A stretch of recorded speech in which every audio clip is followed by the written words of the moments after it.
Hello everyone, my name is Hannah. Welcome to a new video and welcome to a very exciting announcement.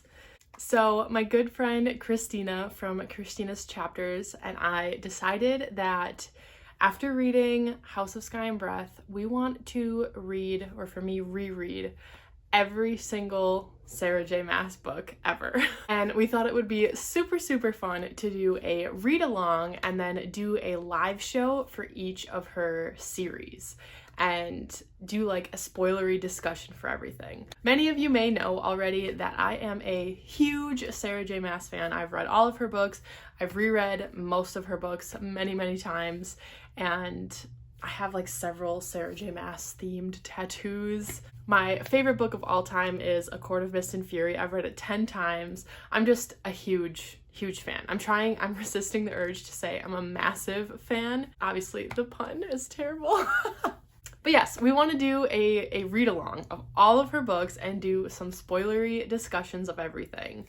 So our read-along is going to start on Sunday, March 13th, so this coming Sunday, and we plan to dedicate about 2 weeks to each book. And we are starting with the Throne of Glass series since it was Sarah's first series, and it's just a great one to start. I just finished my reread of the Throne of Glass series like not that long ago, but I'm already ready to dive back in. I'm so excited. So back a while, several months ago, I made a beginner's guide to Sarah J. Maas books. So if you want to go check that out, certainly feel free to do so. I made it before her most recent release, House of Sky and Breath, came out, but everything in there is still pretty relevant. So if you want to watch that and see how I would recommend that you read her books and like learn a little bit more about them if you're new to Sarah J. Maas, feel free to go check out that video. I'll leave it linked in the description down below.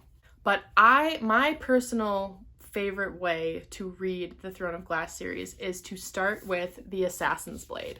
So this is a novella bind-up. There's 5 novellas in here, but they're sequential. So it really just reads like a story set in like different places, basically.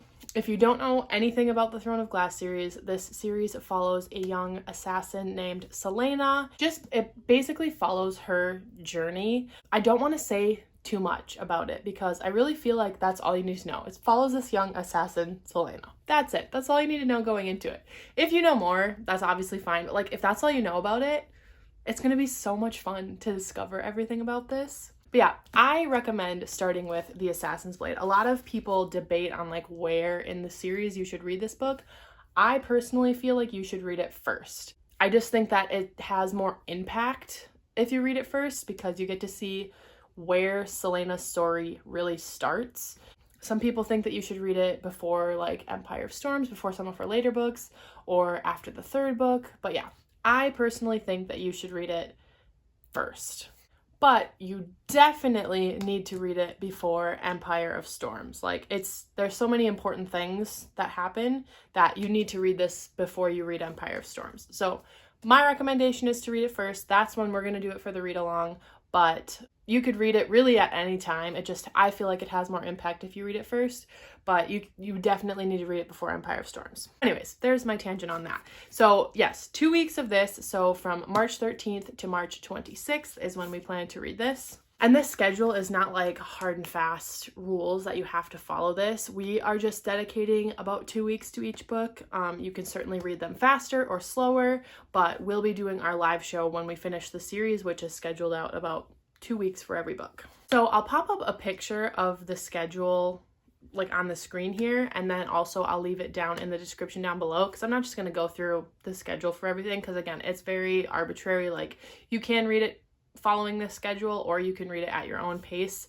It's totally up to you. But one other thing I wanted to talk about was the Empire of Storms Tower of Dawn tandem read. So if you didn't know, these 2 books happen at the same time. Like you're following characters in this one as they do things in this book, but at the same time, different characters are in a different place doing different things, but they happen at the same time.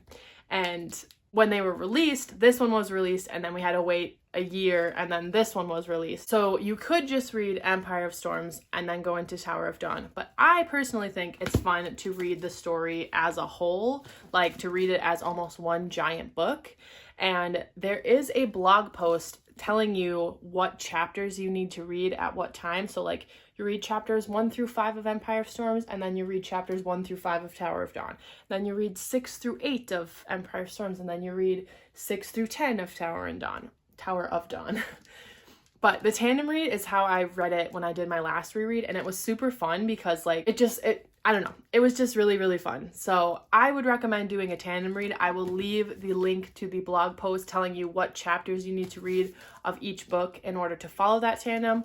Or if you want, you can just do Empire of Storms, read the whole thing, and then read all of Tower of Dawn. It's totally up to you, but I would highly recommend the tandem read because it's really fun. So 4 total weeks for these, two weeks for each book. So then after we finish all of the Throne of Glass series, we will be taking a week break of our read-along so that we can do our live show discussion for it. So we're reading the entire series and then doing a live show on the entire series. And there will be spoilers for the whole Throne of Glass series, but not for any other books. So just spoilers for the Throne of Glass series. So if you've wanted to read these or you need the push to finish this, our live show for that won't be until like the beginning of July sometime. Then the next read-along that we will be doing is for the A Quart of Thorns and Roses series. So we have the original trilogy. We have A Quart of Thorns and Roses, then A Quart of Mist and Fury, and then A Quart of Wings and Ruin. So this is the original trilogy. And again, we're dedicating about 2 weeks to each book. And then we have the little novella, A Quart of Frost and Starlight. So this one is significantly shorter, obviously, than the rest of her books. So we figured we would do just 1 week for this one because it's so much shorter. It's a fraction of the page count. And then we have the spin-off book, which is A Quart of Silver Flames. So it's still set in the same world. It still follows the events of the original trilogy and the novella, but it is following a different character, still a character that we meet in the original trilogy, but just from a different point of view.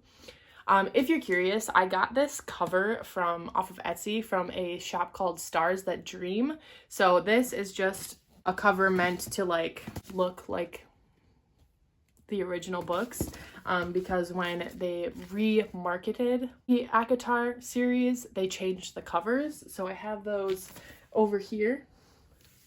So this is the actual cover of A Quart of Silver Flames, but I really like the one that matches the rest of them.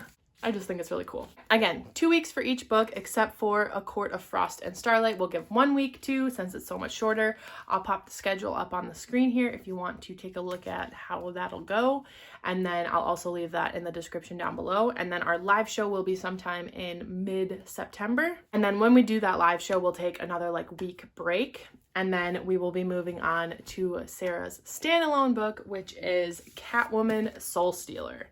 Now, this one is very, very different from her other books. So it is, obviously, it was a part of the DC Icons thing that they did. So it's not like a fantasy book, which is what she usually writes. Obviously, Throne of Glass, ACOTAR, and the Crescent City series are all like high fantasy books.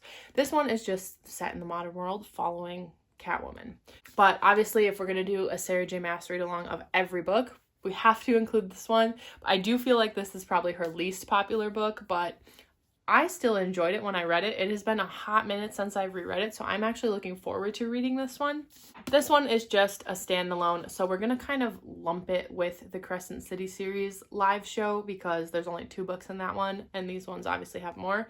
So we'll be reading this one, and then moving straight into the Crescent City series. So starting with House of Earth and Blood, and then finally the most recent release, House of Sky and Breath.